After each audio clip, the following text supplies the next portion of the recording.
Caicos, why? There we go. So usually, Thanks. Because I wore my sunscreen like I'm which is supposed what to. I do. I I do not want usually come really easily. And this, I'm not sure. Don't. I like being hot. I just got one. I've always burned. I don't. Although, you know, if you're somewhere like that.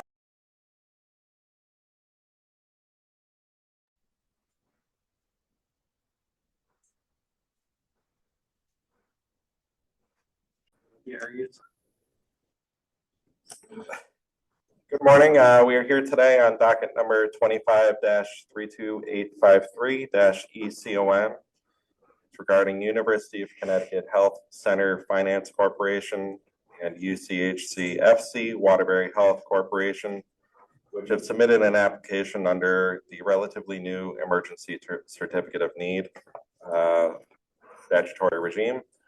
I'm going to shorten their names to UCHCFC or just the applicants. I just want to start by acknowledging and explaining that this application is slightly different than what is set forth in the notice of hearing, which describes the applicants as wholly owned subsidiaries of the University of Connecticut Health Center. They are not wholly owned subsidiaries. In fact, although related to UCHC, they are not even subsidiaries according to the org charts. For anyone seeking to learn more about the organizational structure of the proposed transaction, I direct you to pages 769 to 771 of the application, as well as Exhibit 2. I also wanted to mention at the outset that the notice of hearing does not mention that the applicants are seeking the ability to transfer licensed beds between Waterbury Hospital and John Dempsey Hospital. All that said, the applicants seek to acquire certain aspects of Prospect Medical Holdings and Prospect Waterbury and its affiliated entities, including but not limited to the assets of Waterbury Hospital, PMH Waterbury equity interests in certain joint ventures, and certain assets in Prospect CT Medical Foundation, as well as more particularly described in the asset purchase agreement. The applicants have indicated that the total proposed capital expenditure associated with this project is $212 million. The total proposed costs, which include the capital expenditure, are $225 million. In other words, there's a purchase price of $13 million. Today is December 19th, 2025. My name is Daniel Chuka, and I am a staff attorney with the Office of Health Strategy. To my side is Acting Commissioner Amy Porter, as well as our Director of Legislation and Regulation, Boyd Jackson. Although Mr. Jackson and I are here to assist and provide legal counsel, Acting Commissioner Porter will be presiding over this matter. We'll rule on all motions and objections and will issue a decision on or before February 9th, 2026. At this time, I will invite her to introduce herself. She has prepared some opening remarks that she would like to share. Thank you, Dan. Again, my name is Amy Porter and I'm Acting Commissioner for the Office of Health Strategy. Before we begin the hearing, I'd like to say a few words about the purpose of today's hearing, the questions that we plan to ask, and the requirements imposed on OHS when evaluating an application for an emergency CON. As you likely all know by now, Public Act 25-2 was enacted earlier this year, and it created an expedited pathway for regulatory review of proposed transfers of ownership involving hospitals in bankruptcy protection. This can also include such hospital subsidiaries and related group practices if applicable. This new law directs OHS to evaluate several criteria that are similar to our usual certificate of need criteria when deciding whether to approve a CON. These include the anticipated effect of the hospital's transfer of ownership, access, cost, and quality of healthcare in the affected community, including an assessment of the effect on healthcare market concentration and healthcare access for Medicaid recipients. In issuing a final decision, we must also consider the effect of the hospital's bankruptcy on the patients and communities served by the hospital and the applicant's plans to restore financial viability. It's the responsibility of the applicants to provide the data and information to OHS to adequately review these criteria. Today's hearing is part of the process for the applicants to present such evidence. Under normal circumstances, OHS must also sometimes produce a cost and market impact review, or a CMIR, to study the likely impacts of the transaction on market consolidation and price. However, under the new law, there is no such requirement, though OHS does have the option of contracting with third-party consultants to analyze this and the other criteria I just mentioned. We thank the applicants for their engagement in the process and look forward to hearing the evidence to be presented. Thank you, Commissioner. This is a hybrid hearing. By that I mean it is being held both in person and electronically via Zoom. We are working as an agency to enhance our accessibility of the record, which includes clear video recordings and closed captioning. Make that as accessible as possible. It's important that we all state our names each time we speak. This includes OHS. I'll do my best to remind everyone of this. We are doing public comment a little differently today. Sign up for public comment has already begun and will conclude at 10:30 a.m. rather than the usual 1 p.m. Plan to receive public comment at about 10:30. Given our experience with other recent hospital acquisition hearings, we determined this would be most efficient. If you would like to supply commentary, please sign up either in person in the Zoom chat box if you have not done so already. I know we received some signups yesterday via UCONN comment. Also submit written comments to uconncomment@ct.gov. Written public comment can be submitted anytime up until a final action is taken on the application. However, given the emergency nature of the proceeding, the agency cannot guarantee that comment will be considered if it is submitted more than 3 days from today. For anyone attending remotely, unless you are actively participating in the hearing, either as one of the applicant's witnesses or as a member of the public providing comment at the designated time, please mute the device that you are using to access the hearing and silence any additional devices that are around you. This public hearing is held pursuant to Section 1, Sub B, Sub 4 of the UCONN law. As such, this matter does not constitute a contested case under the Uniform Administrative Procedure Act. However, the manner in which HSP conducts these proceedings will be guided by these statutes as well as the regulations of Connecticut state agencies, beginning in Section 19A-9-24. Mr. Jackson and I will likely be asking the bulk of OHS's questions, with additional questioning to be supplied by Acting Commissioner Porter. Also present in person is UCONN analyst Olivia Mariano behind me. Present remotely is Faye Fentis, our paralegal, both of whom are assisting with hearing logistics, gathering names for public comment, and providing other support. The UCONN process is a regulatory process, and as such, the highest level of respect will be accorded to the applicants, members of the public, and our staff. Our priority is the integrity and transparency of this process. Accordingly, decorum must be maintained by all present during these proceedings. I did just want to make a small comment about confidentiality. This hearing is being recorded, and the video will also be made available on the OHS YouTube account. However, if you are familiar with the docket, you have likely noticed that there have been some confidential sealed filings. It is unlikely but possible that we will need to go into executive session to discuss some of these filings or topics they concern. And anything that takes place in executive session, although recorded, will not be made publicly available.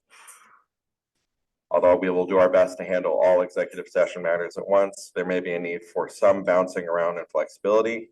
Appreciate the public's sensitivity to this and apologize in advance if it causes confusion or annoyance. Lastly, I wish to point out that by appearing on camera in this hybrid hearing, you are consenting to being filmed. If you wish to revoke your consent, please do so at this time by exiting the Zoom meeting or this hearing room. I'm going to start first by going over the exhibits and the items of which we are taking administrative notice, and then I will ask if there are any objections. All non-confidential documents related to this hearing that either have been or will be submitted to OHS are available for review through our electronic UCONN portal, which is accessible on the OHS UCONN webpage. The UCONN portal contains the pre-hearing table of record in this case. At the time of its filing yesterday, exhibits were identified in the table from A to U. Subsequently, we received some additional public comment yesterday, which took us through Exhibit AA. And this morning, I think we also received an additional comment, which takes us to BB. Counsel for the applicants, can you please identify yourself for the record? My name is Joan Feldman. I'm with the law firm Shipping Cleveland, and I'm representing the applicants. Thank you. Do you have any objections to the exhibits that we just went over? We have no objection. Yes. All identified and marked exhibits are entered as full exhibits then. Do you have any additional exhibits you wish to enter at this time, Attorney Feldman? We do not. We are going to take administrative notice of docket number 24-32699-COM. That's the matter concerning UCONN John Dempsey Hospital's request to increase its licensed bed capacity. The applicants specifically referenced this matter in their filings in connection with their request that we approve an ongoing relocation of beds between the hospitals. Attorney Feldman, do you have any objection to that administrative notice? We do not. Okay, thank you. As the hearing progresses, we may also take administrative notice of other records, including prior OHS decisions, agreed settlements, and determinations that may be relevant, which we have not yet identified. We will proceed in the order established in the agenda for today's hearing. I would like to advise the applicants that we may ask questions related to your pre-hearing submissions that you feel you have already addressed. We will do this for the purpose of ensuring that the public has knowledge about your proposal and for the purpose of clarification. We want to reassure you that we have reviewed the docket and we will continue to do so until a decision or an agreed settlement is reached. As this hearing is being held in hybrid fashion, we ask that all participants attending via Zoom enable the use of video cameras when testifying or commenting remotely during the proceedings. All participants and the public shall mute their devices and should disable their cameras when we go off the record or take a break. Please be advised that although we will try to shut off the hearing recording during breaks, it may continue. The technology continues to run. Any video and audio that has been disabled or has not been disabled will be accessible to all participants. Public comment taken during the hearing will likely go in the order established by OHS during the registration process. However, we will allow public officials and clinical professionals to testify out of order. Registration for public comment has already begun, as I mentioned earlier. Public comment will begin at or around 10:30 a.m. The applicant's witnesses must be available after public comment, as OHS may have additional follow-up questions based on the public comment. Attorney Feldman, are there any other housekeeping matters or procedural issues you wanted to address at this time? Thank you. So at this time, I think it makes sense to have all individuals who are either planning to make remarks or who are likely to answer questions be identified, and then we can swear them all in at once. Does that work for you? Yes. So if you could just have them identify themselves, or you can identify themselves. I'm Andy Bechtel. I'm a principal with Ernst & Young and an advisor to Jeffrey Gagan, Executive Vice President for Finance, CFO for UCONN. Dr. Andrew Aguinobi, Chief Executive Officer and Executive VP Affairs at UCONN. Cyrus, Vice President, Clinical Strategy, UCONN. And Scott Simpson, the Chief Counsel. Yes. We may actually have some questions for you, so I know you didn't want to introduce yourself, but so if I can just have you all raise your right hand, please. Do you solemnly swear or solemnly and sincerely affirm, as the case may be, that the evidence you shall give or have already given in this case shall be the truth, the whole truth, and nothing but the truth, so help you God, or upon penalty of perjury? Let the record affirm that everyone has affirmed. The applicants can now proceed. Attorney Feldman, Did you, Some of you opening comments. Thank you, Commissioner Porter and OHS staff. The applicants in this proposed transaction before you are seeking OHS's approval. UCONN Health Center Finance Corporation to acquire Waterbury Health, the Waterbury Hospital, affiliated entities, certain joint venture equity interests. It's the applicant's belief that the proposal before you will prevent the Waterbury Hospital from being shuttered, preserve access to core services, community, and secure the jobs of so many dedicated, talented staff. This morning, you'll hear from Dr. Andrew Aguinobi, Executive Vice President of Health Affairs and Chief Executive Officer for UCONN Health. Jeffrey Gagan, Executive Vice President and Finance and Chief Financial Officer, who serves as the Executive Director of the University of Connecticut Health Center Finance Corporation. Dr. Aguinobi will describe how the experience and success of UCONN Health will be deftly applied to the Waterbury Health system to turn it around and right-size the Waterbury Health system. Jeffrey Gagan will address any questions you may have with respect to the University of Connecticut developing a larger private public health system that will provide low-cost, high-quality, and innovative services supported by academic research. Here.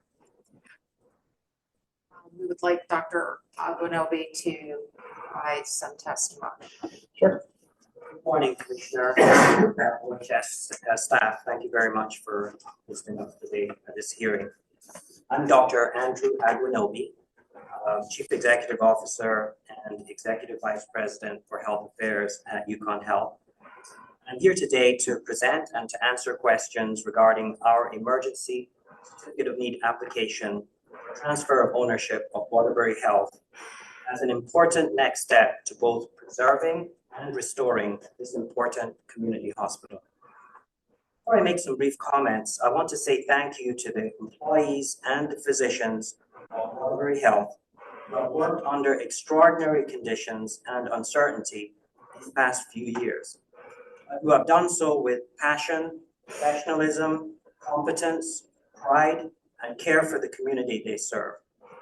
I also want to thank the legislature, governor, city of Waterbury, boards of UCONN Health and UCONN, and the Waterbury community for supporting this exciting and important initiative to ensure Waterbury Health is here to serve the surrounding communities for generations to come.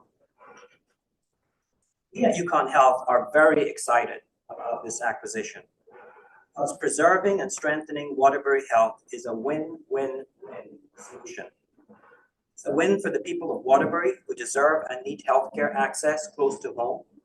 It's a win for the state of Connecticut, which wants to preserve healthcare access, prevent damage to the local economy, prevent ownership of misaligned values, and encourage the creation of an alternative, high-value system of care for the people of Connecticut.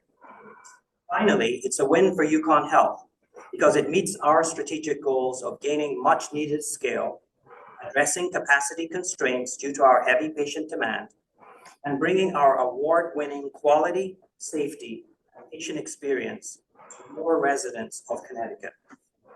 Should, as we hope, this CON be granted, this approach will take in partnership with the amazing, the approach that we will take in partnership with the amazing Waterbury employees, nurses, and doctors include deploying an immediate integration plan to ensure a seamless transition. I'm joined today by our Ernst & Young integration team lead, Andy Bechtel, who is helping us. Our approach will also include, first and foremost, a relentless focus on patient quality, safety, and experience. Also, ensuring providers have the tools and support necessary to continue to deliver great care to the people of Waterbury. We will be hiring and retaining the staff needed to serve the many patients that the hospital and clinics will see in the months and years ahead. We'll be empowering the staff and physicians, investing in information technology, facilities, and equipment. We will also focus on growing patient volumes and strengthening Waterbury Health's finances. In terms of the clinical services, our approach, again, along with the Waterbury and UCONN Health doctors, nurses, and staff, will be to evaluate every clinical service for gaps and opportunities that will enable us to bring an enhanced level of services to the surrounding communities.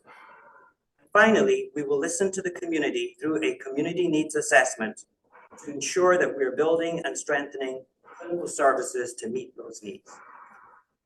In closing, with this transfer of ownership, we in Connecticut are leveraging the gold standard clinical care and patient experience at UCONN Health, resources of the state, and the wonderful commitment and competence of the employees, nurses, and doctors at Waterbury Health to not just prevent a loss of access and economic harm to the communities served by Waterbury Health, but to envision a new system in Connecticut that is financially thriving, delivering high-quality, affordable care to many more patients than it does today. We at UCONN Health are excited to be a part of that vision, and thank you for your consideration of our application. Thank you, Doctor. I wanted to mention that this is going a lot quicker than I expected. So for anyone who's attending remotely, if you do want to make public comment, make sure you sign up as soon as possible. Attorney Feldman, did you indicate that Mr. Gagan would be making comments as well? He's available to answer any questions. Okay. Well then, with that said, despite it not being 10:30, we are at the public comment portion. Know if Representative Napoli is available? Yes. Okay.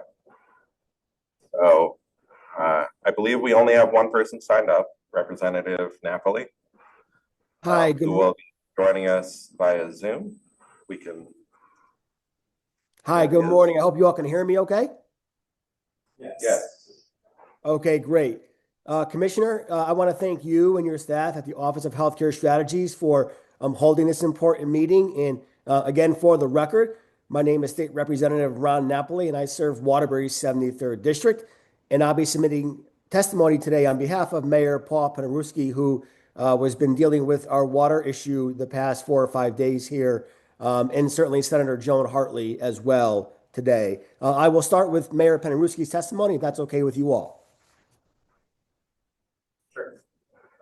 To whom it may concern, as mayor of the city of Waterbury, representing over 114,000 city residents, I wish to express my full support for UCONN Health's emergency CON application process. The University of Connecticut Health Center Finance Corp. And UCHCFC Waterbury Healthcare Corp. Together, docket number 2532853 ECON. Waterbury Hospital is an integral part of the Waterbury community, providing essential healthcare and emergency services to the residents of Waterbury and surrounding towns. Waterbury Hospital has been providing these essential services for over 135 years. Without the services provided by Waterbury Hospital, many of our residents who find it difficult or impossible to travel outside of the city for care would be unable to access medical and mental health services they need and that they deserve. As St. Mary's Hospital does not have the capacity to meet all the needs of Waterbury and the region on its own. Additionally, Waterbury Hospital is the city's second largest private employer, employing nearly 1,900 medical professionals and faculty operations support staff. Its doctors, nurses, and staff are all compassionate professionals, treating patients with respect and dignity and providing the highest level of care to all they serve. It was evident that they take great pride in the care they provide for their patients as they continue to work to the highest standards during a difficult period leading up to the Prospect bankruptcy. For these reasons, it is important that Waterbury Hospital be positioned to thrive for decades to come. The integral of UCONN Health with this already strong healthcare provider will ensure that it does, replacing uncertainty with stability and investment. Ensuring access to quality healthcare and strengthening the network of healthcare services and providers in Greater Waterbury area. Accordingly, I am in full support of UCONN Health's partnership with Waterbury Hospital in order to continue to meet this essential need in our community. Very truly yours, Paul K. Penarewski Jr., Mayor of the City of Waterbury. Next, I will present testimony from State Senator Joan Hartley and myself. As the state senator for the 15th State Senate District of Waterbury, Naugatuck, and Middlebury, and the state representative of the 73rd District State House seat, encompassing the western portion of Waterbury and the Waterbury Hospital campus, respectfully we write in unequivocal support for UCONN Health Foundation's acquisition of Waterbury Health. For generations, Waterbury Health has been an anchor in the greater Waterbury community, serving a population of over 250,000 people in 3 counties and employing over 2,000 healthcare professionals with a total economic impact of over $500 million. Since 2016, Prospect Medical Holdings private equity construct has jeopardized the health and well-being of the community, the hospital, its patients, doctors, nurses, and staff by draining its assets, underinvesting in its infrastructure, and ignoring the mission of an acute care urban hospital. This gross and intentional mismanagement by Prospect Medical resulting in their bankruptcy necessities in an urgent and expedited UCONN process to halt any further issues in Waterbury Health. We look forward to an acquisition of Waterbury Health by the UCONN Health Foundation, a recognized center of excellence in healthcare, and the preservation of all the employees' contracts, pensions, and benefits. Thank you for your distinguished leadership in the healthcare sector, and especially at this time for your diligence regarding this urgent matter. Sincerely, Senator Hartley and myself, Representative Napoli. And certainly in closing, we want to thank the employees at Waterbury Hospital who, in the most challenging of times, always put our community and their patients first. And I certainly would welcome any questions or comments that you all may have. Representative. I'm being told that we don't have anyone else signed up for public comment at this time. If someone signs up between now and 10:30, then we will adjust and allow for some flexibility and we can let them talk. For now, though, I think it makes sense for us to turn to our questions. So does that work for you, Attorney Feldman? Yes.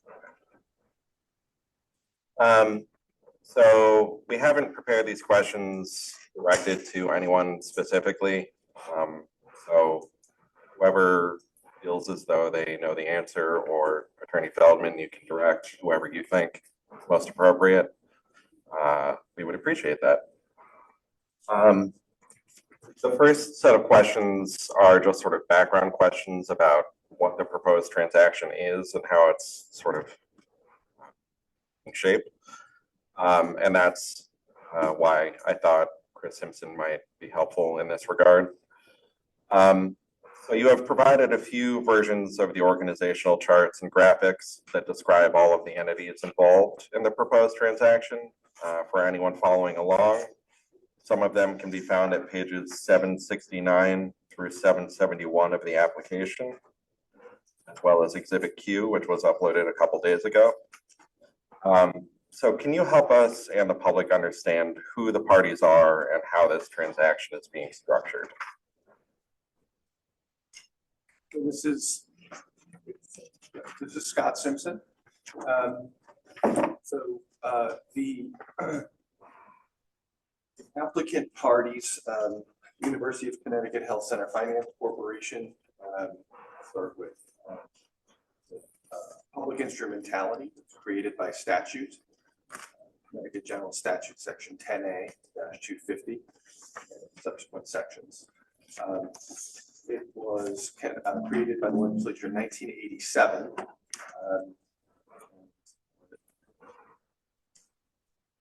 The legislative history of the statute, it shows that the statute was created largely to enable UCONN Health to do something in the future that looks somewhat like this. So we are creating a joint venture using the finance corporation to the hospital. Got the sort of the logistics of the transaction is happening. So finance corporation is under statutory section 10A-250, as I described, granted pretty broad powers to take specific actions. The statute allows the finance corporation to create subsidiaries. So that it created two subsidiaries actually in this case. One is Waterbury Street Corporation, and one is Waterbury Health Corp, which is another UCHCFC Health Corp. Those two entities are doing two different functions. UCHCFC Waterbury Health Corp is the purchaser of the assets of Waterbury, a bankruptcy transaction that's currently happening in the District of Texas. Robin Street Corporation will hold the property. It's also a part of the bankruptcy transaction. So Robin Street Corporation is not a bidder or purchaser, if you will, but it's certainly there's a nexus that it has to the transaction at the property of Waterbury.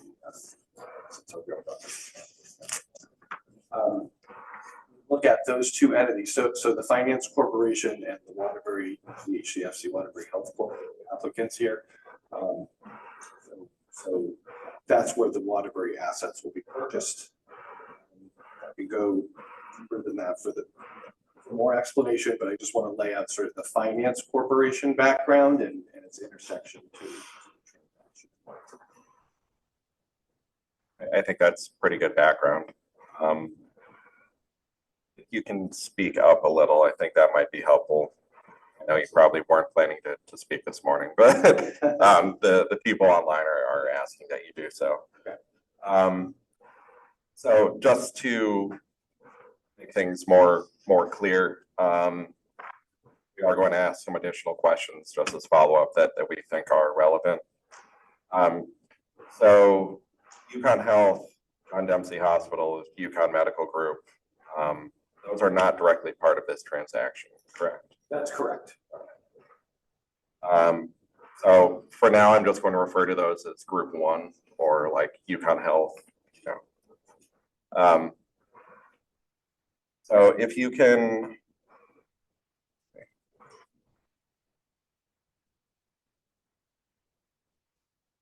And you just described the entities that are part of the transaction. So are UConn Health entities in any way connected to the other entities that you just described, the UCHCFC, UCHCFC Waterbury? This is Scott Simpson speaking again. Purely legal sense. Okay. Can you turn to Exhibit Q for a moment?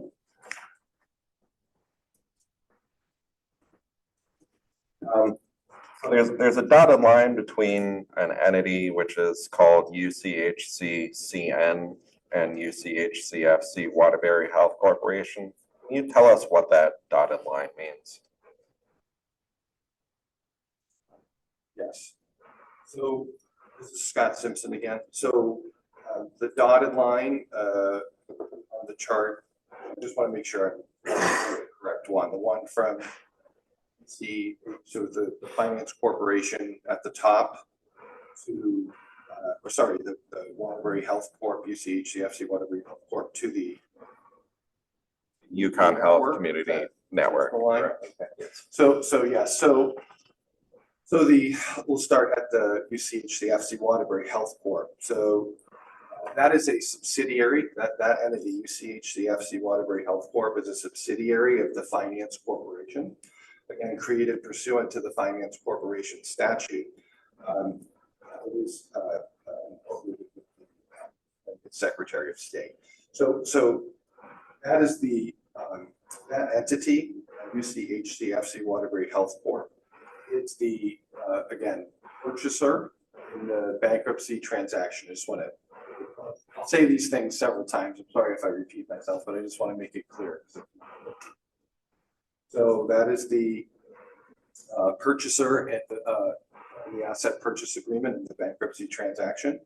The dotted line that was coming off of that, Attorney Zuko, to your question. So that is actually representative of the joint venture aspect that I just referenced. I would speak to. So that would indicate potential joint venture with a different legal entity to create a third party distinct company, which would be the community network.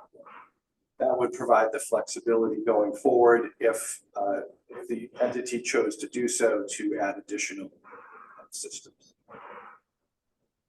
Okay. The assets that are being purchased as part of this transaction, specifically Waterbury Hospital, where would that sit? That would sit within Waterbury Health Corp. Is that correct? So initially it would. This is an applicant to OHS. I'll stop there. Okay. We'll start there. It'll sit there initially. Okay. Does UCONN Health and those various entities like John Dempsey Hospital and the medical group, does UCONN Health have a corporate parent, or is that the corporate parent? UCONN Health is not the corporate parent of UCONN Health Center Finance Corporation. I know that. I'm just trying to figure out if there's any connection between UCHCFC and UCONN Health. Yeah, no, there's no. Okay. Sorry, this is Scott Simpson. I should be introducing myself as well. This is Dan Chuka. So flipping to page 771 of the application. It's a little green bubble there. I'll give you a minute to pull that up.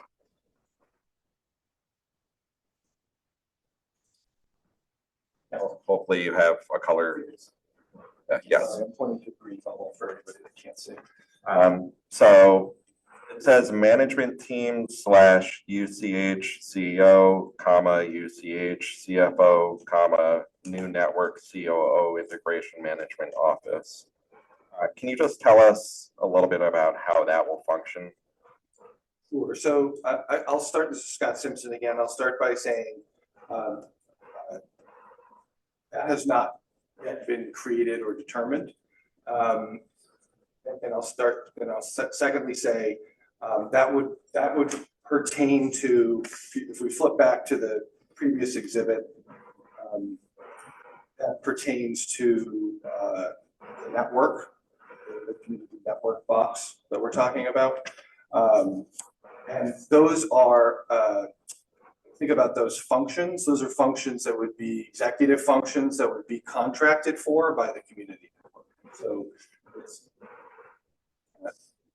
they haven't been determined. So, but I would say it's unlikely that those things would be anything other than contracted for services. And we're almost done with this line of questioning, so I'll take you out of the spotlight in a minute. No problem. Ask as many as you'd like.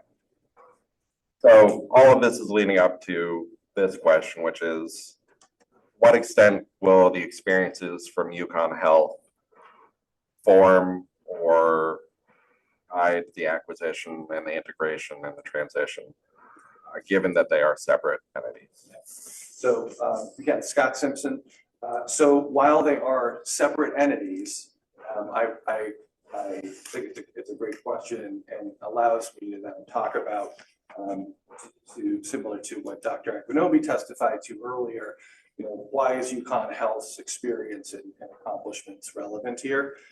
So they are separate legal entities, but the Finance Corporation was created to allow UConn Health to act in certain ways. And so it sort of acts on behalf of UConn Health.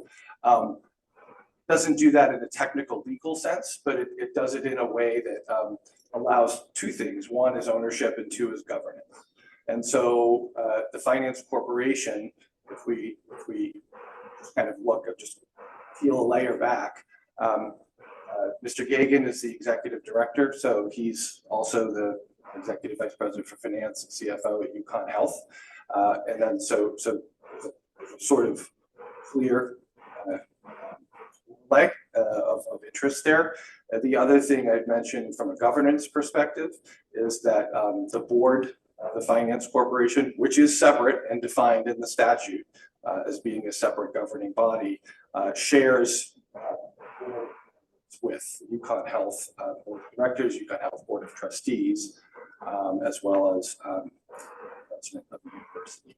So from a sort of governance perspective, there's a clear intersection of UConn Health's ability to its accomplishments and models and clinical operations sort of perspective through the Finance Corporation to this to Waterbury, to this purchase, basically, even though it may not be UConn Health, if that's helpful.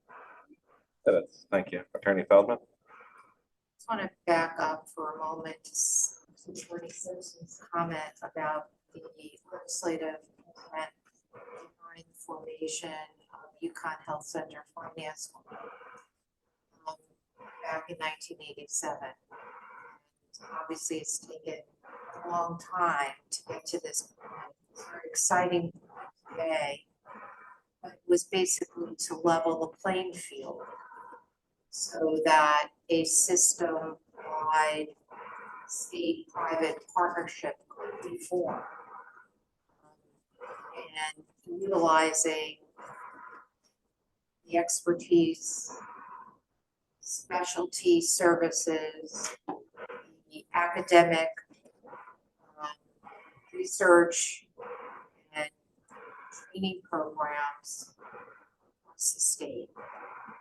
So the chart that you're referring to right now in your questioning of Attorney Simpson is not unlike the charts of many other health systems where there is an overriding leadership team that mirror image boards and overlap as just described. So this is the first time we're moving into the modern era in terms of the delivery of healthcare through a state-private partnership so that we could provide the system across the state.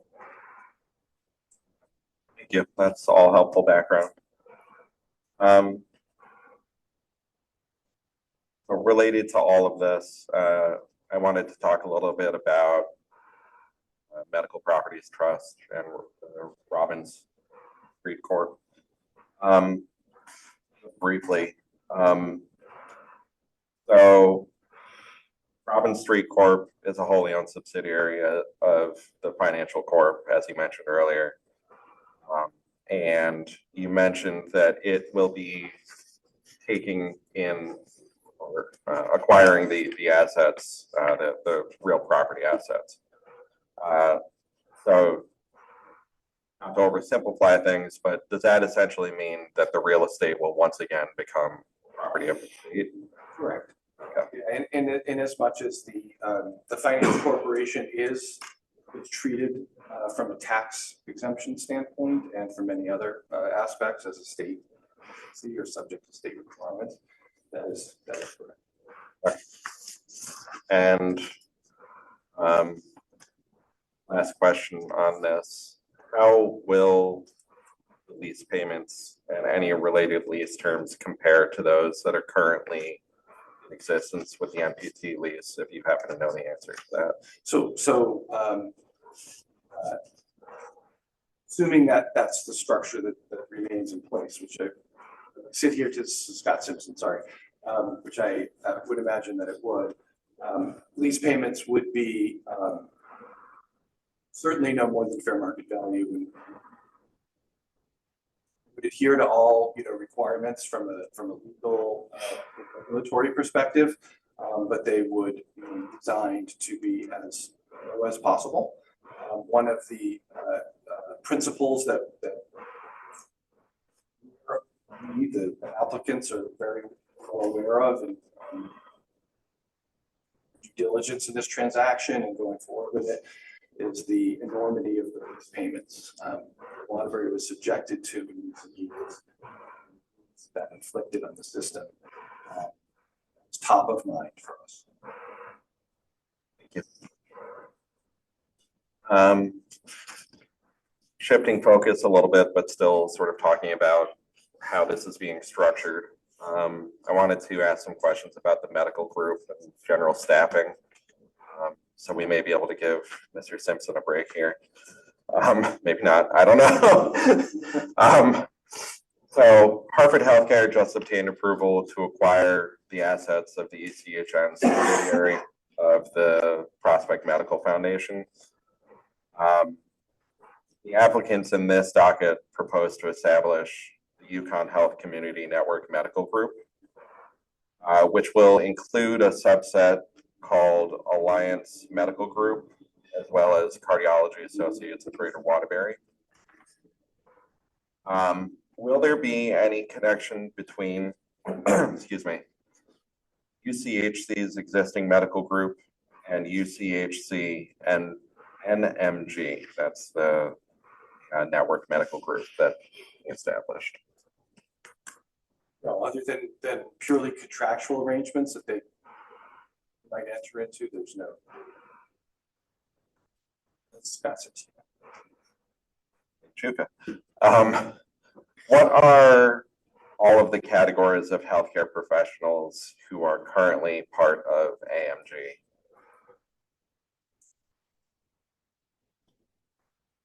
That makes sense. So like, is it physicians? Physicians, practitioners, APAs. So no mental health providers, rehabilitation therapists, or other allied health professionals? Not that I'm aware of. There are a variety of joint ventures that provide rehab services. Those individuals would likely be employed by the joint venture. And then, of course, the hospital has employees too who provide inpatient and outpatient rehabilitation services. It's a little unclear from the application who will be receiving offers of employment. Will all staff be receiving offers, just clinical staff, or how does that work? All staff will be receiving offers. Excuse me, this is Andrew Aguinaldi. All staff will be receiving. Those are conditional offers of employment. Obviously, you would have to do due diligence and Credentialing, subject to credentialing, correct. Okay.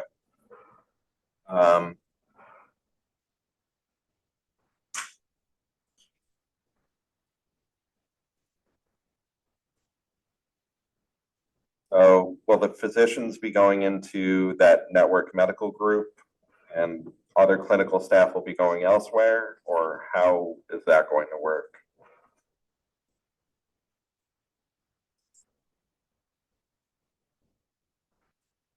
So, my name is Joan Feldman, and it's a variety of different homes for physicians. As Dr. Agwanobi just indicated, everybody is welcome to remain. That's the goal, is retention and recruitment. Some of the physicians will be physicians that will become members of the formed medical foundation. Some of the physicians are community physicians. They are currently aligned with Prospect Waterbury by way of another entity that is primarily in existence for negotiating with payers for managed care contracting. And to the extent that they are continuing to remain in the Waterbury community, which is our hope and expectation, we are still working out the details, because they are private physicians, as to their transition, to facilitate it for them to remain in the community. Understood. I'll add just one thing. It's very good. Scott Simpson and School of Medicine recently took over management of our medicine residency program. So physicians, resident physicians, those are on UCONN Health now. Just pointing.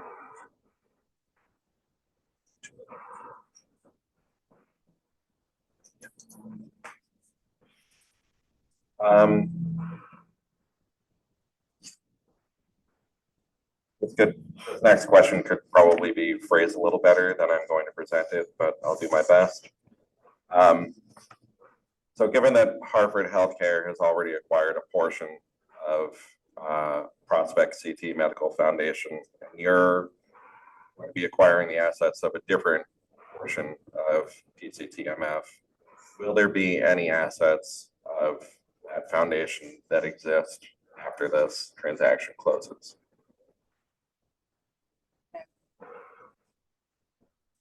This is Joan Feldman. This closing, there are going to be some operational issues with respect to the day after closing, having the information systems, the revenue cycle systems, the billing system, the ongoing Prospect Medical to some extent, as ordered by the Bankruptcy Court of Texas, for a period of about 6 months to allow for a seamless and smooth transition on day one. So we expect that the Prospect Medical Foundation will continue to operate and continue to do some of the billing and collection for those medical foundation physicians that go to Hartford Healthcare and those that go to Waterbury Health. Thank you.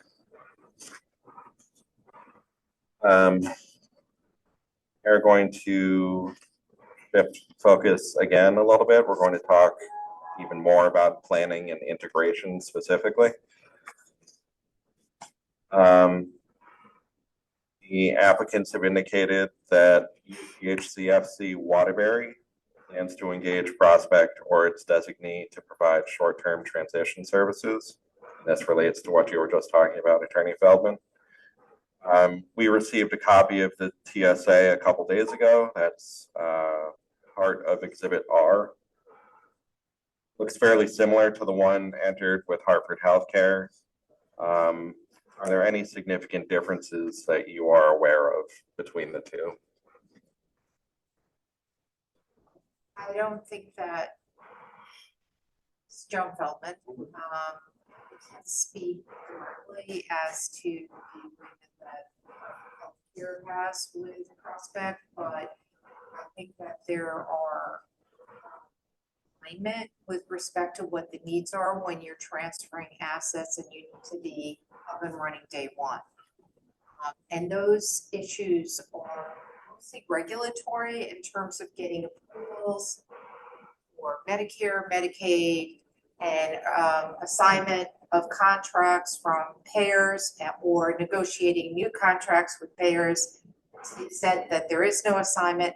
So I think the terms are probably very comparable. In addition, as you may know from some of the public reports regarding some of the issues with prospects, T system, EMR, and things of that nature. There are different systems at each hospital, and health is at this time focused on making investments to enhance the EMR and other platforms or operations. It takes time. It's not something you just pop in and it's up and running day one. So to build it out takes months and months of time. So you need a transitional period, which is what the TSA is mostly focused on, for a smooth, seamless transition.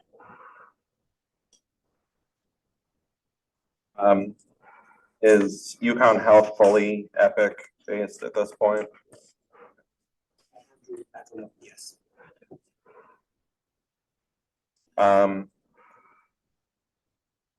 So regarding the community health needs assessment that was referenced in the application, you indicated you're not required to perform a CHNA, but nonprofits, which is what Waterbury Hospital will become, are required to conduct CHNAs. So while not required to do a CHNA, does UConn perform analyses of the health needs of its communities? We do. We perform, so Andrew Aguinobi, we perform assessments of all the health needs of our communities. We do that. We actually have a population health division in UConn Health that we started several years ago. Healthcare of our populations that we serve. We obviously also have a healthcare disparities institute at the School of Medicine. So we do that. And in terms of the community needs assessment, even though we're not required to do it, we will definitely, once this transaction, assuming this transaction is approved, we will engage with other members of the community to perform community needs assessment. I think it's an important one. I think, excuse me, planning the strategy. So you touched on it a little bit, but in what ways will the experiences of the health center in assessing and analyzing the needs, in what ways will those be applied to the proposed acquisition of Waterbury Health? This is Joan Feldman. Historically, it's our understanding that the community health needs assessment that's performed in that region is done collectively by a variety of hospitals in the community. So this CHNA will be done the same way as a cooperative effort with community stakeholders and other items. So that's been done, and we're just going to continue to do that. And even timing here, that is not the only mechanism for leadership to address and identify what the needs of the community are.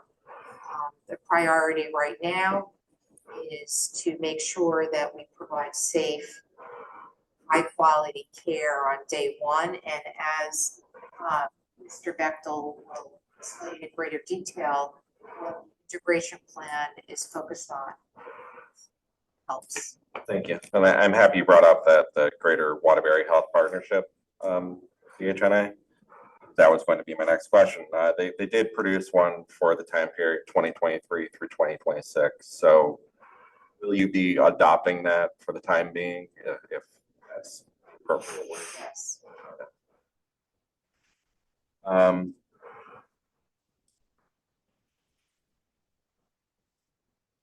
Will you be engaging any outside parties for purposes of conducting the CHNA, and your Bill might be involved in that? I'm not sure. I was just saying, do whatever is necessary. A lot of times, health systems do engage a third party to do that, for the expertise and the bandwidth. That's certainly a possibility. We want to look at, again, we want to look at what's happening in the community, current community needs assessment, how those are conducted typically, and we would definitely what's in the interest of getting the best community needs assessment. How long do you anticipate that taking? Okay. Or what else? The full CHNA process. I'm not sure how long the current process takes, maybe 6 months to a year, I would think.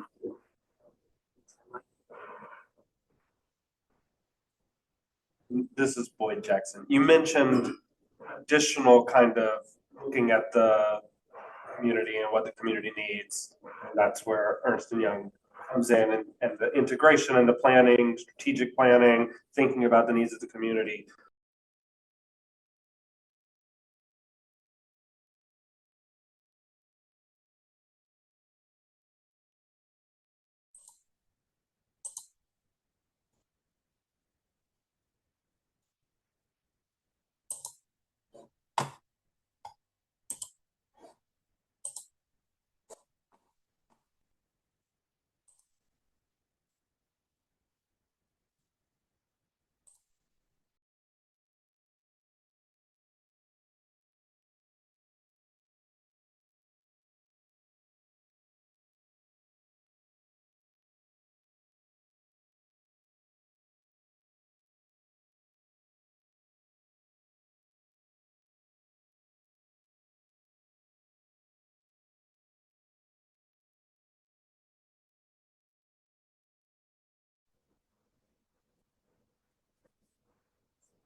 We are back and we paused the conversation while we logged back in.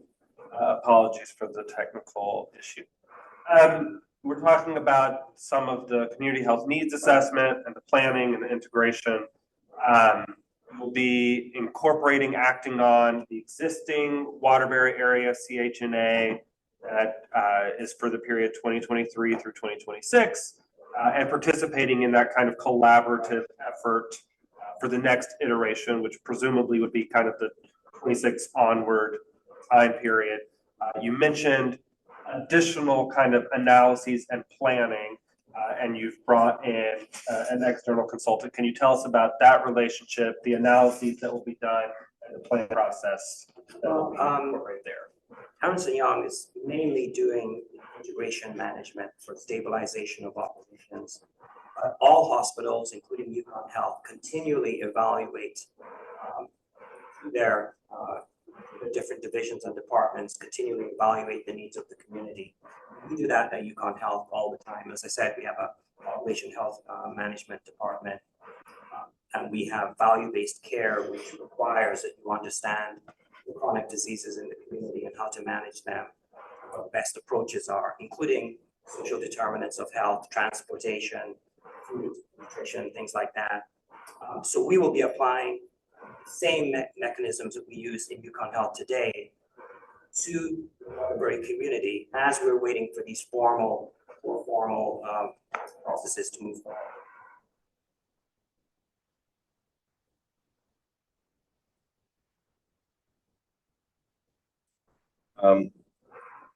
With respect to the Waterbury CHNA, what extent do you anticipate involving the affected communities? Do you plan to hold community forums or solicit feedback from the internet, or how will that work? Well, as I said, we would likely, first of all, we want to respect the process that occurs today in the Waterbury community, and I think they've been doing community needs assessment for some time. We'd like to find out how they conduct their community needs assessments, and obviously we will want to adopt their processes and be part of that collaborative. Almost all community needs assessments, good ones, include interacting with the community through forums, surveys, talking to the providers in the community as well. So I would expect that that will be a part of the process. Thank you, Doctor. Shifting focus to request for bed relocation between the two, between John Dempsey Hospital and Waterbury Hospital. The applicants have stated that they want approval to relocate beds between the two hospitals, and agreed settlement in docket number 32699 cited. We're hoping you can just start off by telling us a little bit more about what you're requesting, what the ask is there. Thank you. This is Andrew Aguinaldi. Thank you for the opportunity to clarify what I mean by that. And the background is that, as I mentioned in my opening comments, the need to quickly strengthen clinical services at Waterbury Hospital and also meet the needs of the community. We know that that may require establishment of some John Dempsey Hospital services at Waterbury Hospital. Still evaluating what that might look like or whether that's necessary. We know that we're going to be in a situation where we want to move very quickly to strengthen services and make sure the right services are in the right places at the right time. So this may require moving Waterbury beds some Waterbury beds under the John Dempsey Hospital license. This is an important point. Those beds would remain, if that occurred, those beds would remain on the Waterbury campus.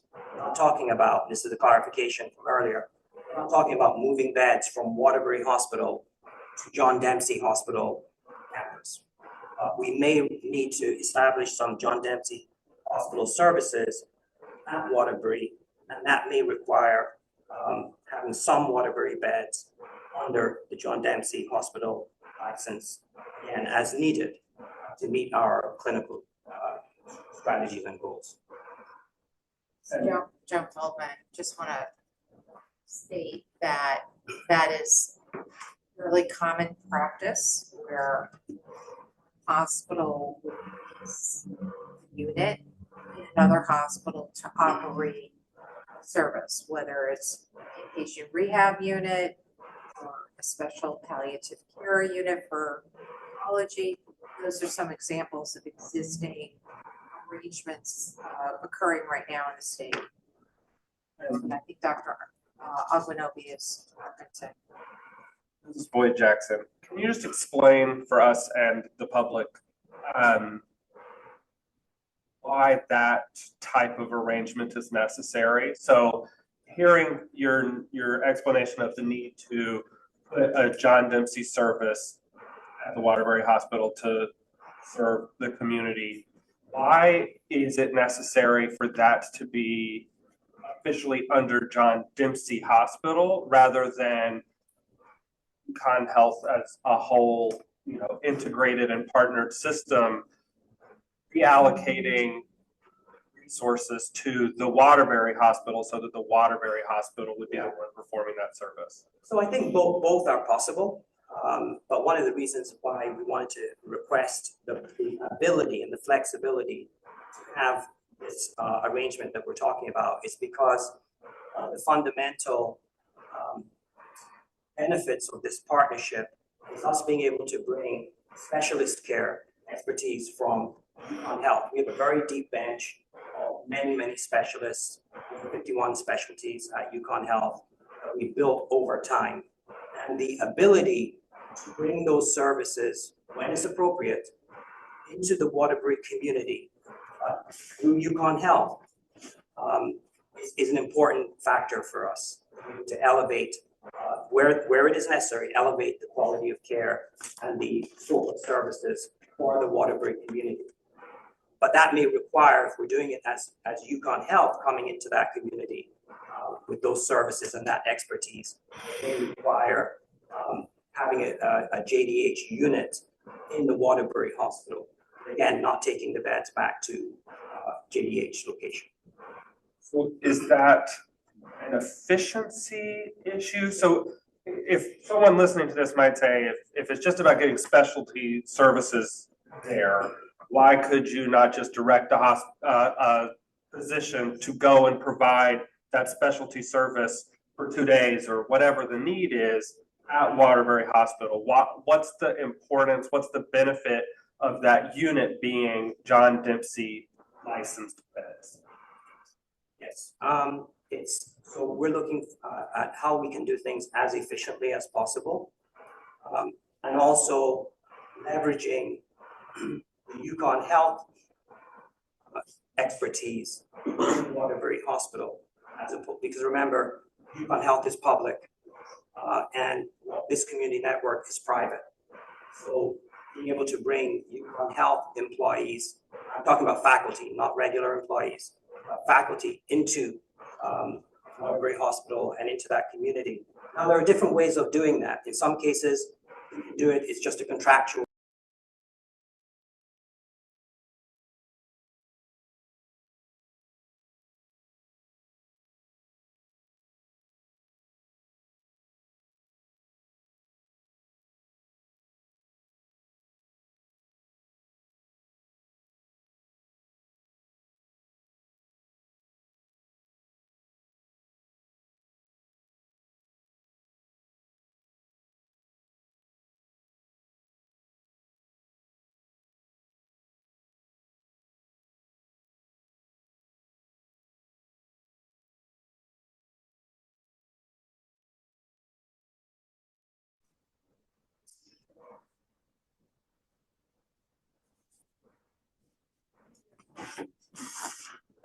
Thank you. Dr. Agwanobi, I'm sorry we interrupted you. That's all right. I would just end my comments by saying it can be more efficient, particularly when situations where we don't want to recreate service, which is already exists at UConn Health, is excellent in terms of its quality, its certification, all the rest of it.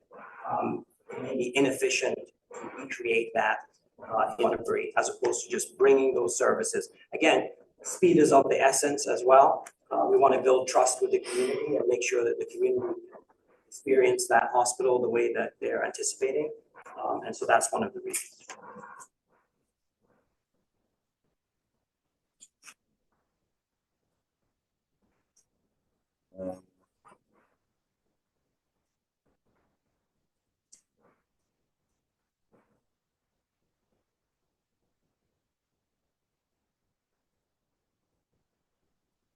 So for how long do you want to have that ability to relocate or lease beds? Joan Feldman, there's no time limitation contemplated. As long as those services are needed by the community, they would to be provided under that arrangement.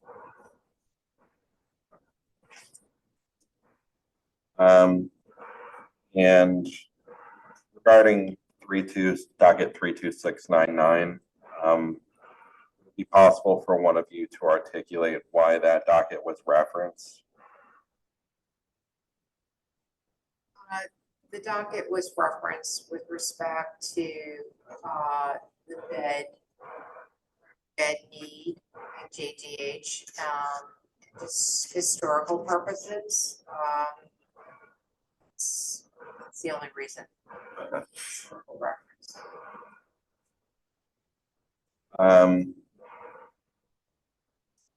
You happen to know if Waterbury Hospital is in on Dempsey's PSA? We've been told that it is not. That's something we can figure out on our end, but we haven't yet. So Okay. I apologize for that. I know that it is, but Okay.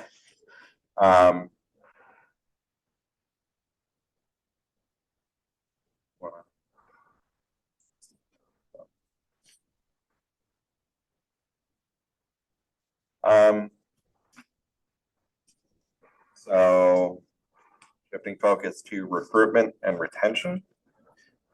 So we frequently hear from applicants that there is a shortage of healthcare providers in the United States. We were hoping that someone could speak to the health center's experience in recruiting and what they hope to bring to the Waterbury area. So Andrew Aguinaldi, thank you for the question. We have, so it depends a little bit on the particular staff, but in general, we've been very successful in staff at health. Partly, I think, because of the fact that we're an academic center. We have a great reputation when it comes to quality and service, teaching and research. We've recently been named one of the Connecticut's best large employers, best large healthcare employers in Connecticut. I think we're at the top of the list, in fact, on that. So we've had a lot of success. There are some areas where I think all hospitals struggle. For example, certified nurse anesthetists are difficult to come by, but we've done pretty well in our staffing. We think that we can bring that same level of retention, recruitment to Waterbury Hospital over time in this public-private partnership. And obviously, they have a need to get on their staffing, and we're looking at that closely.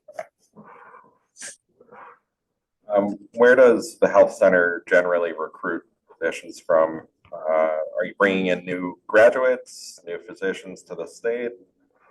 How does that generally? All of the above. We attract a lot from out of state.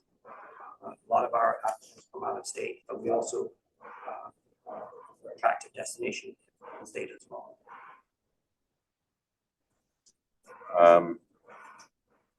And sort of on the back end of things, are there human resources programs, policies, that sort of thing that will be transferred over to Waterbury Health from UCONN Health? Well, what we're doing is we want to make sure that that the strengths that we have at UCONN Health are utilized at Waterbury Hospital, Waterbury Health, and so we've already made connections with human resources.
Attorney Feldman, I apologize. We had an interruption in the Wi-Fi or the Zoom.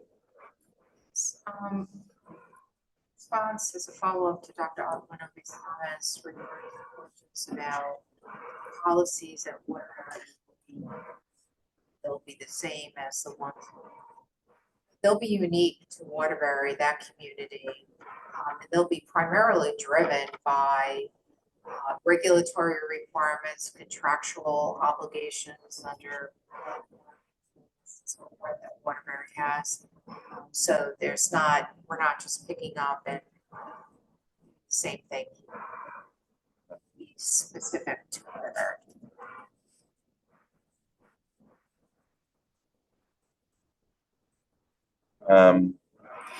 How does the health center generally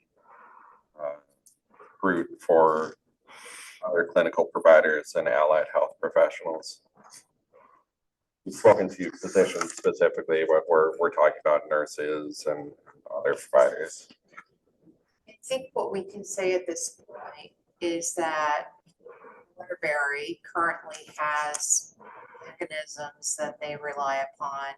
We think that the reputation, and if this proposal is approved, will naturally draw back clinicians that once worked at Waterbury, like nurses or nurse anesthetists, because of the confidence and trust that they will have once again in the hospital system.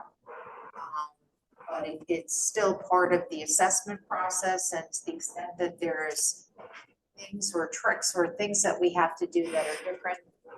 But we think primarily just the confidence and trust and the quality that will result as a consequence of this transaction will drive the process quite naturally. Thank you. Or not, we're halfway through our questions. I did want to try to get through some more of these. The next line of questioning will be regarding access specifically.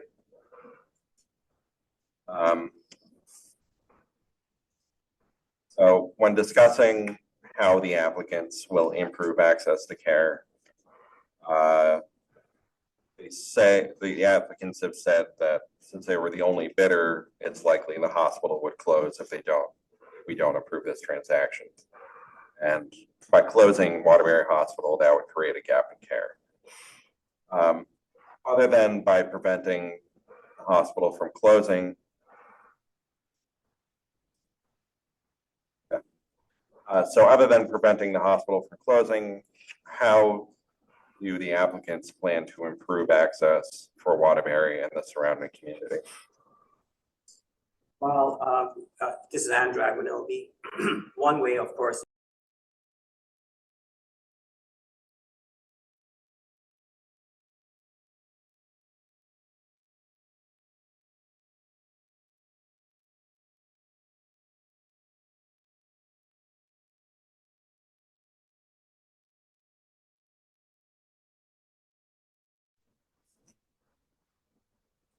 All right, we're back and we are discussing plans to improve access to services in at Waterbury and the surrounding communities. and so another area, Andrag Winilby, another area that we'll be focusing on, of course, is the medical surgical care in that community. We'll be looking at primary care practices and making sure that we have adequate primary care access. We'll work with primary care physicians and healthcare leadership. In addition, we'll look at one big area is looking at subspecialty services, whether that's access to women's health, looking at, as I said, surgical services, cardiovascular, oncology, emergency medicine. But I will say, a lot of this has to do with an initial evaluation that we have to do. We do that in collaboration with providers who are currently there and the leadership there, and make sure that we're also looking at the community needs assessment as well.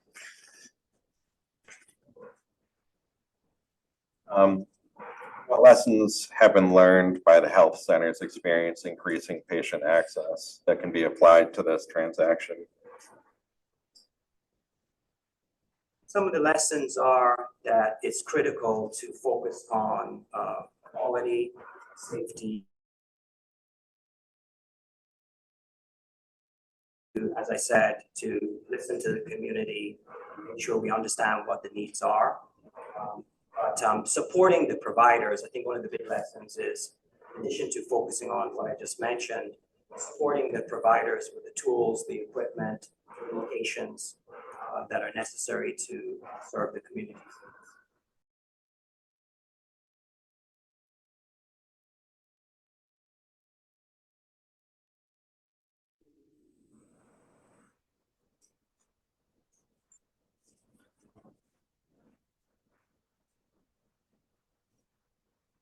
All right, I believe we're back. So my next question, the applicants alluded to John Dempsey seeing an uptick in volume from the Waterbury area, and that they expect these patients to return to Waterbury Hospital as they regain confidence in Waterbury Hospital. Is there any data that John Dempsey or that the applicants have provided or could provide to support this? That they've seen this out migration from Waterbury? Chris Hires. So, yeah, most of his Connecticut Hospital Association zip code origin data, that market. So we provide it, but it's also available to CHA. When you look at where people who live in Waterbury zip codes receive care, emergency care, hospital care, you can see the disbursement of the services to other places.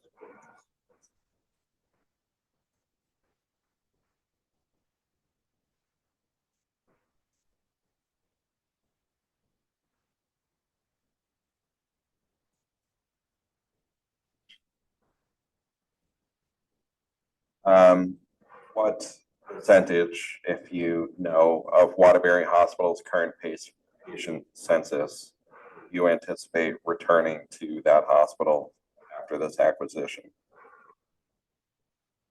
I'm not sure I understand. We're talking about what percentage of patients with like the Waterbury zip code will receive care back in the community again? Yeah, so sorry, Kind of a maybe I market said that. share question. Yeah, the patients that have out-migrated from the Waterbury area to John Dempsey, how many of those patients would you expect to return? What volume or percentage do you expect to see? We speculate probably half. A lot of them is where they work. They up and down the I-84 corridor. Often they see a physician. See a lot of this in our Subington office, which is pretty much in between. See that, and then they follow on Farmington with an option now to come back to Waterbury.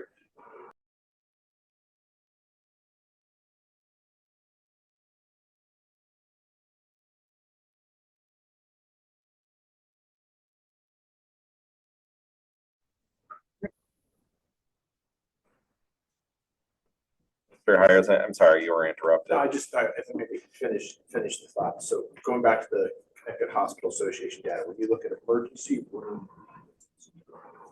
so the application, Waterbury Hospital going down dramatically over the last 2 years. People in those zip codes dispersed. It would be have a safe, consistent, reliable source of care at home. They will come back to Waterbury when they get their emergency care at Waterbury, primary care at Waterbury, their hospital. Yeah.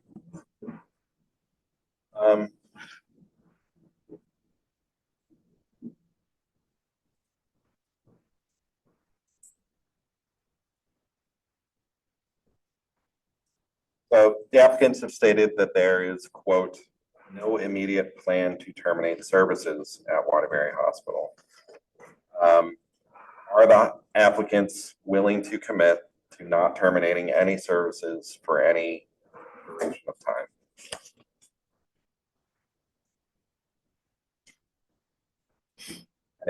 If there is a duration, what would that duration be, and what's it based on? So, as we mentioned earlier, what's really important to us is to do a community health needs assessment. As stated, we have no immediate plans to terminate any services. At this point, it's really about understanding what the needs are in the community and trying to meet those needs. I think it's more about sure the system there is the right size for the community. And right now, to be quite frank, we believe it's more about building and growing than it is about option of services. But we have to work with the hospital, with the community to understand what's most important as we move forward. So to your point there, would you be willing to commit to not terminate until you have finished that CHNA process? This is Joan Feldman speaking. Just want to clarify that there are no plans whatsoever in connection with integration or looking at the table of services that we provided in the CON application. There's absolutely no plan at this point in time to terminate any services. The goal here is, as Dr. Aguinobi has stated, is to right-size this hospital. To make sure that whatever services that we are bringing to the community are not duplicative services in the community, but services that are identified as being needed by the community. So it's more creative than it is reduction. So to say, you know, are we going to definitely over a period of time agree to provide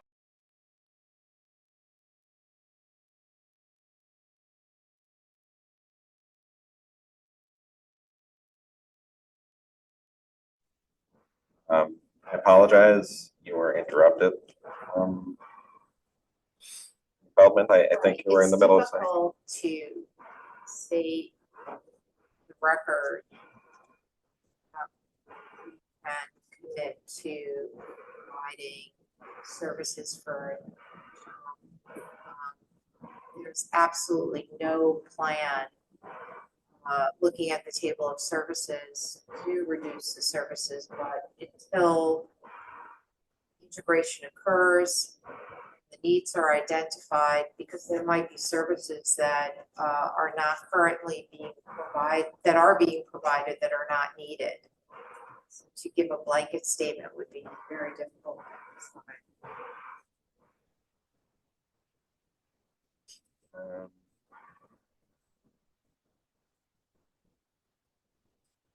So communities in the state frequently identify access to reproductive health and related services as being extremely important to them. These include such things as abortion, contraception, sterilization, infertility, miscarriage management, etc. To the extent that Waterbury Hospital already provides these services, do the applicants intend to preserve access to those? Yes, we do. Andrew Aguinobi. And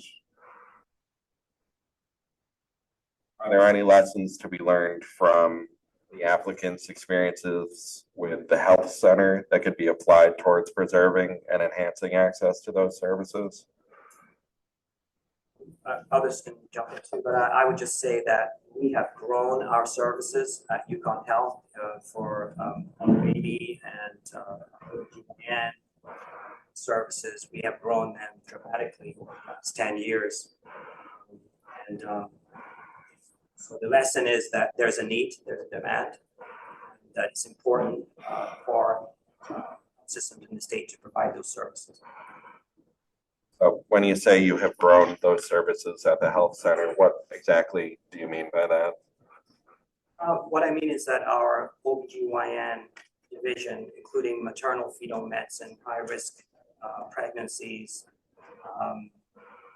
and labor and delivery, we have, for example, just give an example. We've increased the services, but I'll give one example.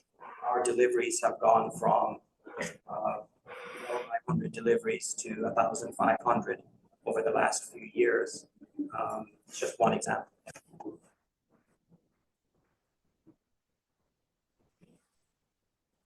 Regarding Medicaid access specifically, the applicants state that on an annualized basis, Prospect Waterbury Hospital provided inpatient care for over 3,300 Medicaid patients. Access that would disappear without approval of this transaction. We talked a little bit about this earlier, but is there any data or evidence to support these Medicaid patients not have been able to access care in a similar way somewhere else if Waterbury Hospital did not exist. One issue this is Joan Feldman again, transportation issues are real for folks who are underinsured or uninsured. To the extent that we can offer services to folks on Medicaid that are closer to home and don't present transportation issues, it's more likely to be continuity of care and follow-up. So that's not data per se. I'm sure if you did a literature search, there's probably articles that have that data. With respect to this particular application, we have no data to present.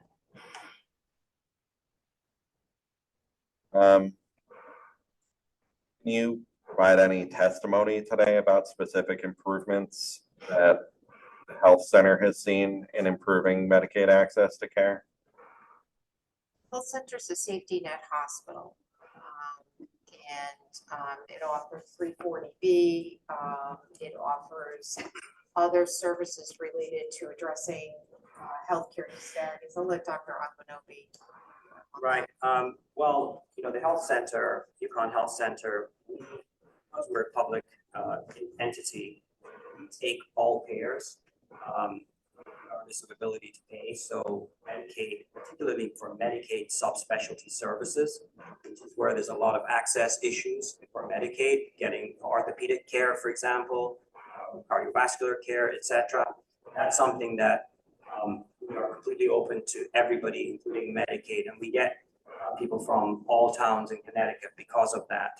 We also have some specialized services, which are high Medicaid utilizers. For example, we have a sickle cell department that provides care for sickle cell patients. We have a Department of Corrections department. So basically, we are open for business for Medicaid patients, and we actively enroll Medicaid patients to make sure that they get onto the system. I don't know, Jeff, do you have anything to add to that? No, I would say one thing to this, Jeff Gagan, the aspect that we look at Medicaid, Dr. Aquinobi mentioned, is our specialty and subspecialty. So Medicaid sometimes is local, and a lot of other hospitals in the state will deal with Medicaid patients through a primary care or an ED. But when those specialty visits come, they actually make the trip to Farmington. So there's 169 towns and cities in the state, and we have Medicaid patients from each one that actually come to do that. So it is a focus for us, not only access, but the actual care and follow through for every town in the state. It's Boyd Jackson. Excuse me.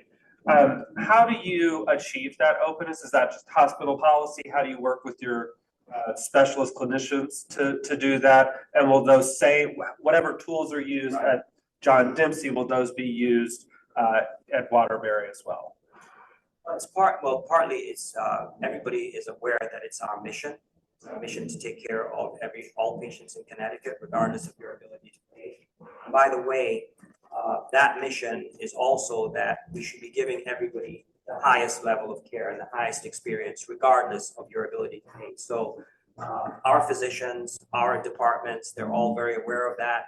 Nobody, doesn't matter whether you have commercial insurance or whether you have Medicaid, you're going to get the same care, you're going to get the same timeliness as all other patients. And so it's just part of our culture. And yes, we want to make sure that Waterbury Health is also serving everybody they need to serve in their community, which they do right now. They do very well.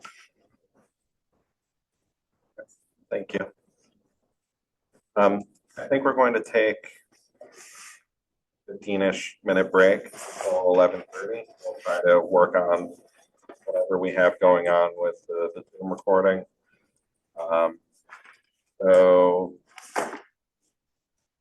I don't think we received any other public sign-up, so I think we're on as far as that goes. But yeah, I will see everybody back at 11:30.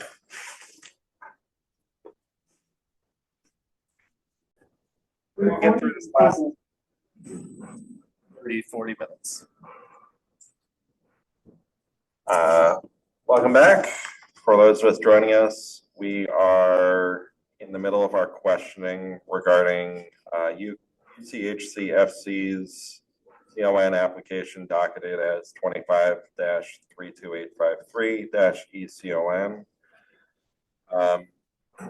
We've been having twin breaks due to Zoom or Wi-Fi or some combination of both, but we're going to press forward, and we may need to take a break again in the future. I wanted to shift focus now to questions regarding quality. So the applicant's support for how they will enhance quality is essentially by pointing to John Dempsey Hospital's leapfrog grade and your other awards. What lessons have been learned by the health center that can be applied as far as quality and safety to the transaction? Part of it is so Andrew Aguinobi, lessons that we've learned in terms of quality are to one, focus on quality, so create what we call a culture of safety quality at UCONN Health, and that means that everybody is responsible and accountable, and nurses, any employees in the hospital can raise their hands and stop something happening if they believe that it's not the level of quality. The other thing is we have processes and procedures, structures. For example, we have a QAPI committee, a quality committee for our physicians, clinical affairs subcommittee at the governance level that sits down quarterly and goes over any of our quality initiatives or issues.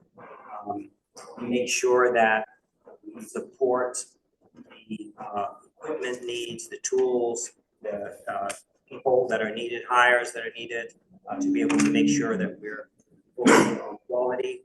We listen to our physicians, so we have what's called physician empowerment meetings where the leaders, the chairs of each department meet directly with me and my team every 4 to 6 weeks to let us know what's happening in their areas of clinics and services to make sure that we're providing them the quality.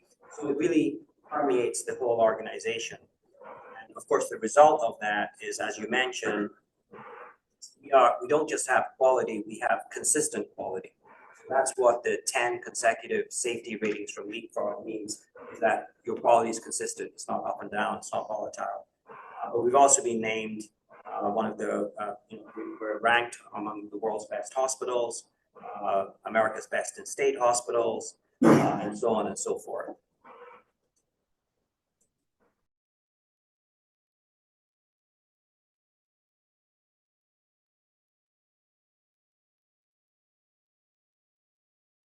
Recording in progress. Dr. Aguinobi, some of the structures and committees that you just referenced, will those essentially be adopted by Waterbury Health, or will you be adopting what Waterbury Hospital currently has in place and sort of supplementing as needed based on your experience? So we will be evaluating what Waterbury currently has in place, Waterbury Health, and be sure that it's as strong as it needs to be. Certainly, we'll be taking the lessons that we've learned that have driven quality at UCONN Health and making sure that the same standards are observed at Waterbury Hospital. And to the extent that some of those structures are needed, we will definitely make sure that they are able to access that same sort of process. Regarding Epic, what is your experience with incorporating Epic, and how do you expect to do that here? So our experience with Epic is, I think it was in 2017. We did not have Epic before. We had more of a fragmented system.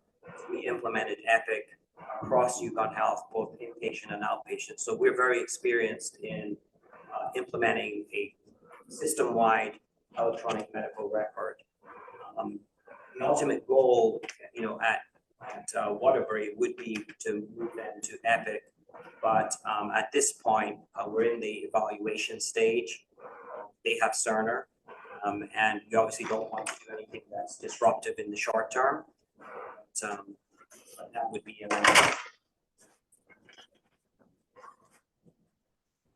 Do you have any understanding or expectation as to how long the transition might take? Again, I want to be careful not to put it sort of hard and fast because electronic medical record implementations or changes can be very disruptive to an organization. For example, when we put in Epic at UCONN Health, preparation for putting it in took 2 years.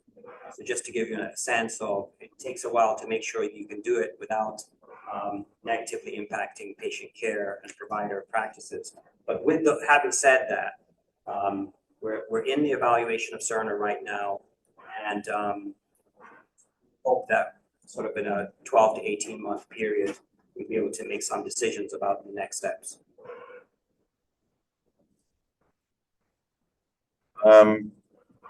My last set of questions regarding quality. The application indicates that you're aware that Waterbury Hospital's emergency department needs some updating and modernization.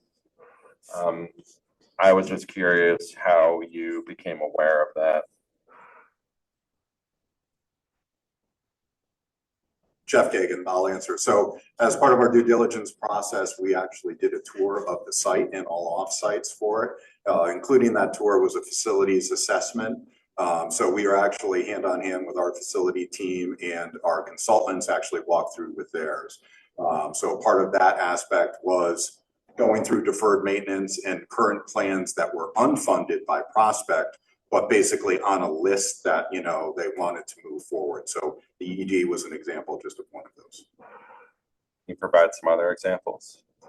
Sure. On that, we do know other deferred maintenance types, so deferred maintenance across the board.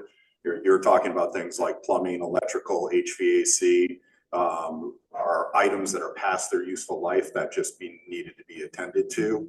And then another example, just for the hospital and the main building itself, there are currently elevators that are shut down because they do need maintenance and revitalization to be operating again. So, things like that. We have worked with it, and we have a team working on there now to prioritize those lists. So moving forward, we can see what is the most important and how we tackle that backlog of deferred maintenance.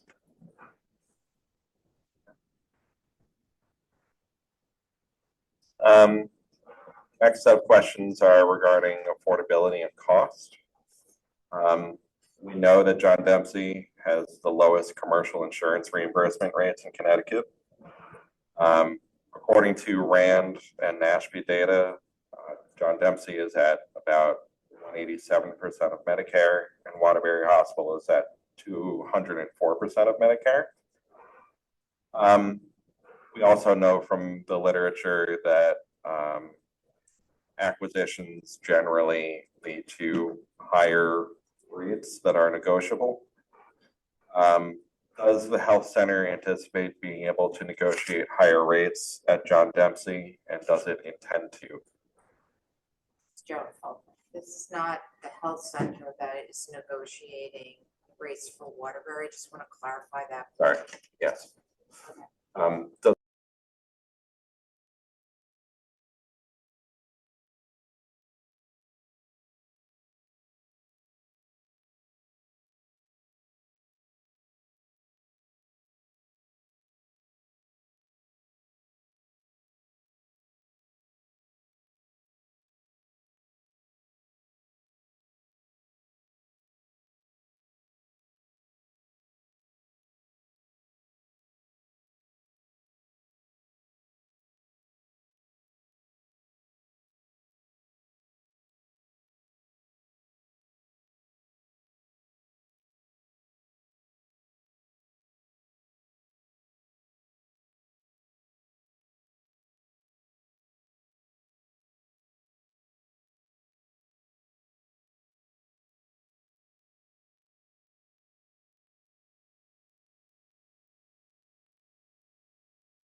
Doing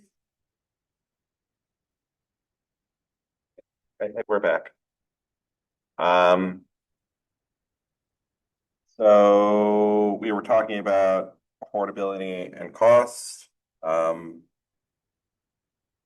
Attorney Feldman, you were interrupted when you were responding to my question about whether there are any expectations regarding increasing rates at Waterbury Hospital as a result of this transaction. Yeah. Stating the question because that helps. Joan Feldman,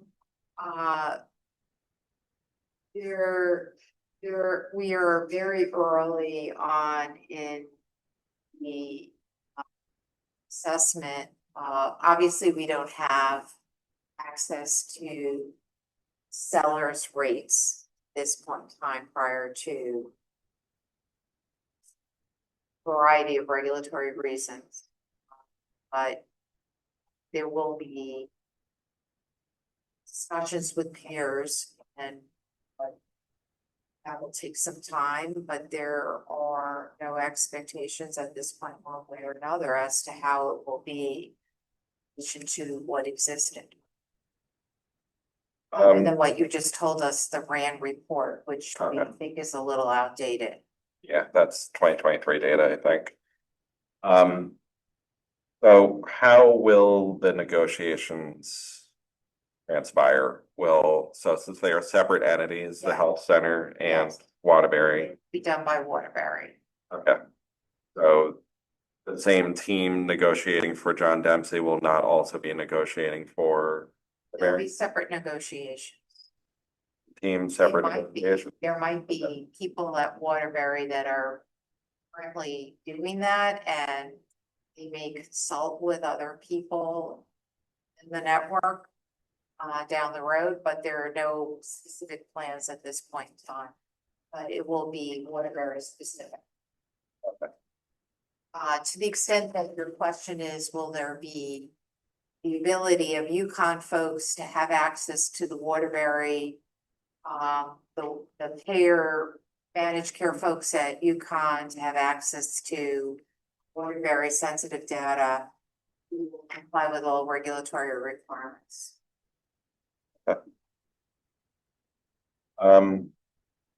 So in the application, there's a reference to the Value Care Alliance that John Dempsey is a member of. It's a member in that with Middlesex Hospital and Griffin Hospital. Is it expected that Waterbury Hospital will be eligible to become a member of that alliance? We have not had any discussions about that at this point. Let me phrase the question differently. What are are you aware of what the eligibility requirements are to be part of that alliance?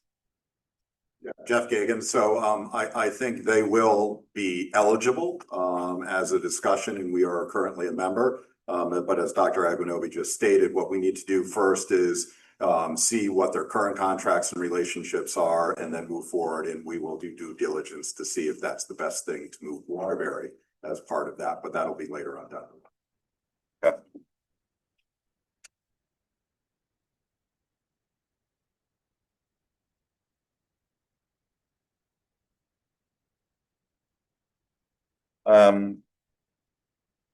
The applicants have indicated also that they plan to partner with the Office of the State Comptroller to help with affordability of healthcare. And the comptroller submitted a public comment yesterday. How do you envision partnership working? Sure, Jeff Gagan. So I think the biggest aspect is right now UConn Health also partners with the State Comptroller's Office. And we focus on, the discussions really are around right care at the right place. And especially dealing with our state employees, which at UConn Health there are.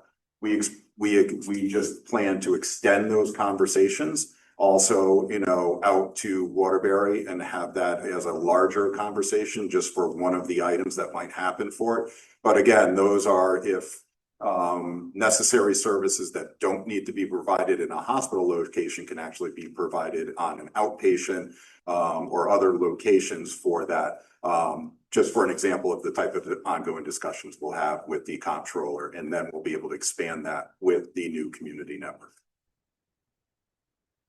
And forgive me for asking this. I think you may have just answered it, but I don't all how you answered. Have those talks initiated or Okay, not for Waterbury yet, no. Okay.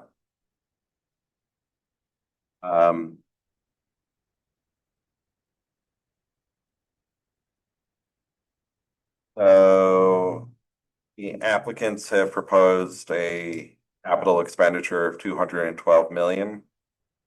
And you've also provided in your submissions a 5-year financial forecast for the hospital. That is Waterbury Hospital. For what period of time do you anticipate expending the capital expenditures? Is it 3 years, 5 years, more? So Jeff Kagan, so yes, our capital plan is over 5 years. The 212 is probably the first 2 to 3 years on what we actually put into the CON. But the full capital plan is closer to $250 million over that 5-year term. And again, on that one, as I think we mentioned before, we will know more and more of those details as soon as we're able to sit down with the current Waterbury leadership, do the prioritization, and start working through that capital plan.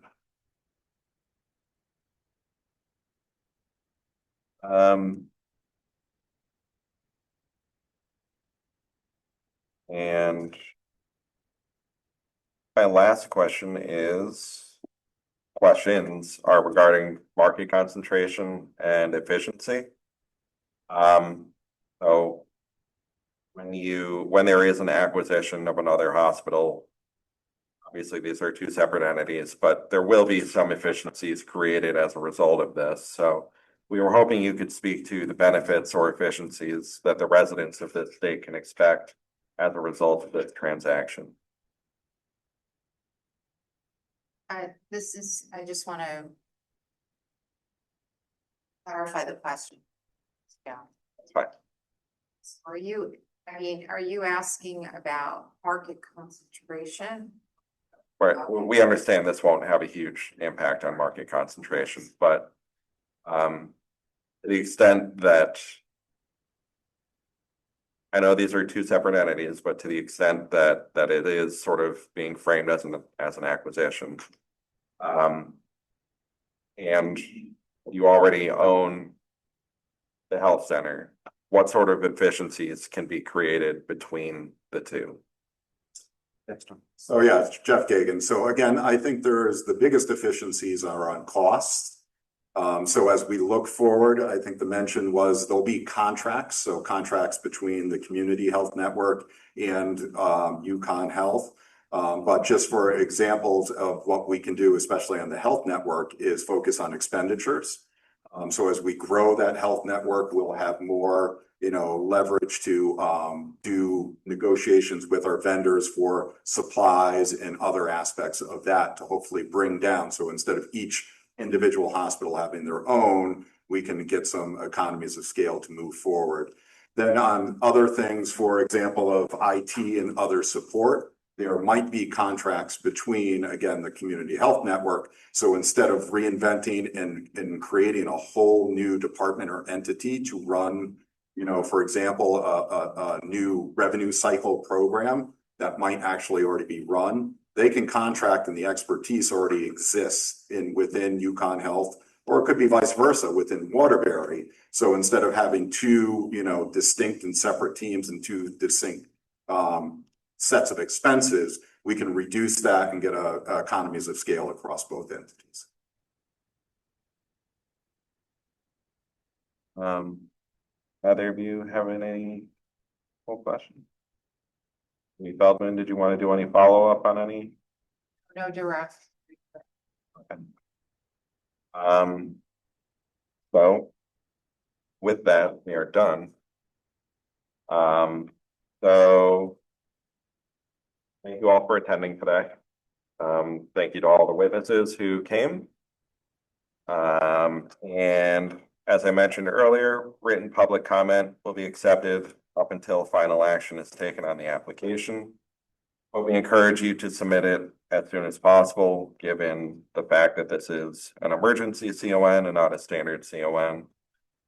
So, with that said, the hearing is hereby adjourned, but the record will remain open until final action is taken.